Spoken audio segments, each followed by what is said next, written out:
तर हॅलो भाऊ, जय श्रीराम. तुमचं सर्वांचं स्वागत आहे आपल्या मिनी ब्लॉग मध्ये. सकाळ सकाळी जत्रा कॉफी पिली, नीट आलो मार्केटला आपली गाडी एका लावली साईडला. आणि आपल्याला जायचं होतं उशिरा, जरा 3 वाजता जायचं भाडं घेऊन. मग काय जत्रा म्हणली जाऊन येऊ. रामभाऊला आणि आबिदाजी होती गायकापाशी उभे.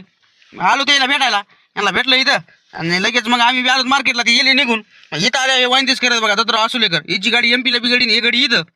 मग आपल्या बी कस्टमरचा फोन आला, त्याला गप्पा मारीत आणि आलो युनिव्हर्सिटीमधून. आपल्याला भाडं होतं बीडला जायचं. मग काय थोडा वेळ थांबलं, लगेच कस्टमरचं आवरलं. त्याला घेतलं बघा, सण निघालो बीडकर. मी तुम्हाला वाघ दाखवा. वाघ बघा कसा वाघ आहे. आका रोड जाम केला बघा येणं. दारू पिल्या मग वाघच होते. तर रोड जाम केला नेला. मग याला फरफर उडीत त्या पोरायनं. नंतर तिथून आपण बी आलो डायरेक्ट आपल्या माजलगावच्या पंपावर. फ्रेश नंबर आपला फेवरेट पंप आहे बघा जिओचा. मग काय ते डिझेल टाकलं आणि निघालो सण बीडला. डायरेक्ट आलो बघा बीडमध्ये. इथं होतं लग्न संध्याकाळचं. मग काय येईल सोल्ड बघा मंगल कार्यालयापाशी.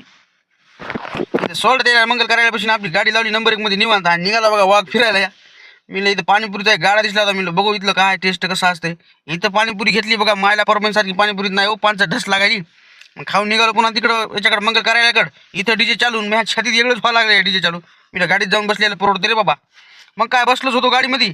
आला त्याचा 9:30 वाजता फोन चला म्हणे. मी ठीक आहे आलोच. काय ते घेतलं सण निघालो बघा परभणीकडे. तर व्हिडिओ कसा वाटला तर सांगा आणि लाईक फॉलो शेअर करायला विसरू नका. धन्यवाद.